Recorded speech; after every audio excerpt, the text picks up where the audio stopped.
As a child, Eric Draven witnesses a traumatic event when his beloved horse gets caught in barbed wire, writhing in pain. Desperate to help, Eric tries to free the animal while his mother lies unconscious from drunkenness, unable to assist. He pulls the wire, injuring his hands and leaving scars on his palms. This painful memory haunts Eric throughout his life. Years later, a young woman named Shelley lives in Detroit. One day, she receives a video message from her friend Zadie, filmed by another mutual friend during a terrifying encounter. In the video, Zadie proposes using the footage to expose and take down the powerful crime boss Vincent Rogue as a way to seek justice for his many crimes. However, Zadie warns that for now, it's safer for them to leave the city. "Hello, Nacho here." Shelley urges Zadie to stay home and wait for her, but Zadie, unsure if she's being followed, hesitates.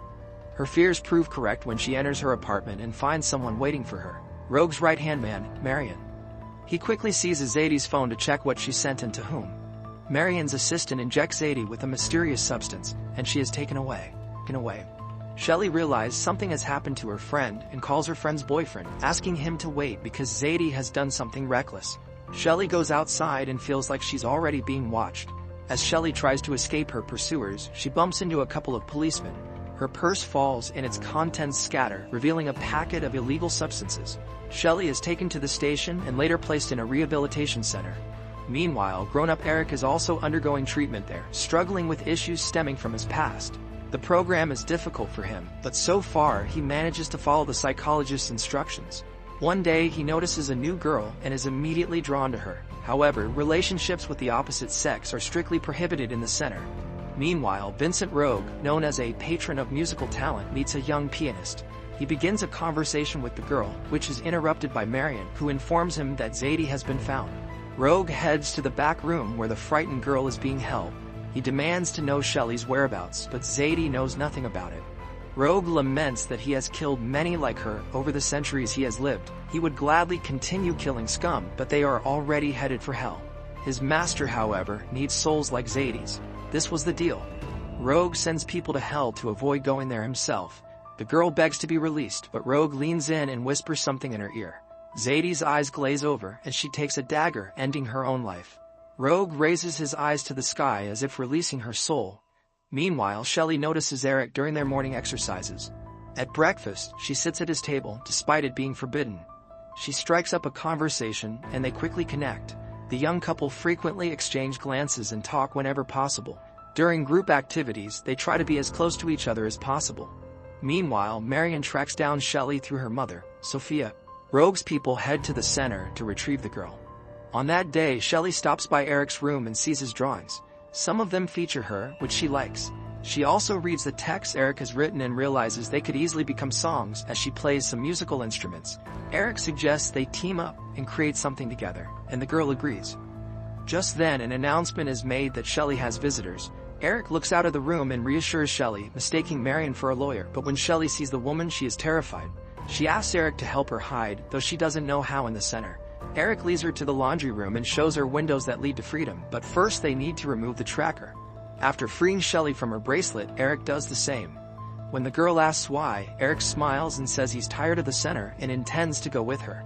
The couple successfully escapes and, after climbing over a fence, flees into the woods. Soon they reach a forest road and stop the first truck that agrees to take them to the city. Shelley leads Eric to her friend's empty apartment as he is out of town. The couple grows closer, finding comfort in each other.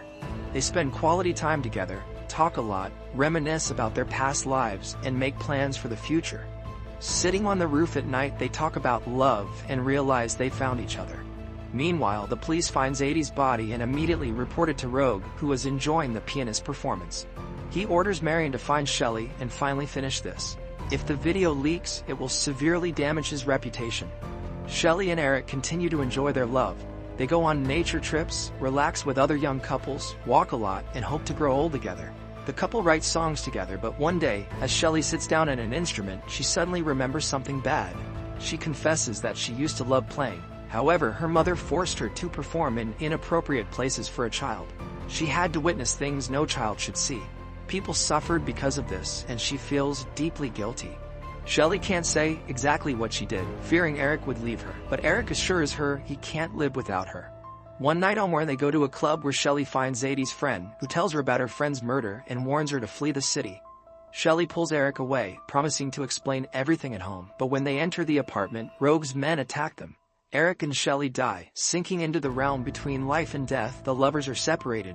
Shelley is plunged into the abyss, while Eric ends up in limbo, a place where souls await their judgment. Here he meets a mysterious spirit, Kronos, who explains that in ancient beliefs, the crow carries a soul to the place where it determines its next path, to rest or to continue fighting against injustice. The crow will show Eric his path. However, Eric doesn't believe in the reality of what's happening and tries to leave. Kronos advises him to wake up and pushes him. Eric falls and wakes up in his apartment. He tries to find Shelley, but she's nowhere to be found. Suddenly, he hears the voice of Marion's henchman, who has returned to the apartment to retrieve Shelley's phone because someone interrupted the killers that night. The man spots Eric and tells him to step outside, claiming to be a policeman. Eric complains that he's lost touch with reality and doesn't understand what's happening to him. Suddenly, the policeman shoots and Eric falls. However, he immediately gets back up, terrifying the man. They fight and Eric is stabbed in the stomach, but he pulls the knife out and resumes fighting. Eventually, he kills the policeman with his own knife. He watches as his wounds heal. Stunned, Eric walks out into the street, recalling Kronos' words about the crow and a soul that, due to immense grief, cannot always go where it should. Suddenly, he sees Shelley on a bridge, about to jump into the water. He shouts for her to stop, but she jumps. Eric follows her, once again confronting Kronos. Now he understands that they are both dead.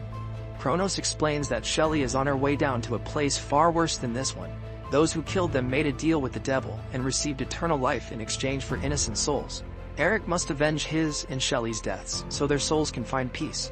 His body can no longer be killed, but the pain will never go away. It will last as long as his love remains pure. Kronos pushes the boy and he returns to the world of the living. The first thing he does is visit a friend, from whom he gets a gun. Then he finds Shelley's mother. She tries to dismiss everything as her daughter's substance abuse, but Eric knows exactly what happened. Sophia is afraid to talk, and Eric goes into Shelley's room, where he finds photos and Zadie's pass to the theater. Eric heads there, and at the entrance he finds his killer, who doesn't seem too surprised by his appearance. Eric demands the names of his master, but the man reaches for his gun and dies from a stray bullet. Eric takes his phone and finds Marion's name. At that moment he sees the woman getting into a car with her assistant. He steps onto the road, but the thug quickly realizes what's about to happen and orders Marion to duck. Nonetheless, Eric shoots and then gets into the car, trying to kill everyone inside, but Marion's assistant prevents him from doing so. Eventually, the boy is thrown onto the road, right in front of a massive truck, but the unkillable Eric comes to his senses and recovers. That night, Rogue visits Sophia. He wants to know why Eric visited her, and the woman admits that he is willing to do anything to bring Shelley back. It turns out the mother traded her daughter's soul for wealth, something she now regrets. Rogue sends her soul to hell, after which the woman throws herself out the window. The man gets into the car where the young pianist is waiting and calls Marion, explaining that Eric has returned and orders her to bring him in.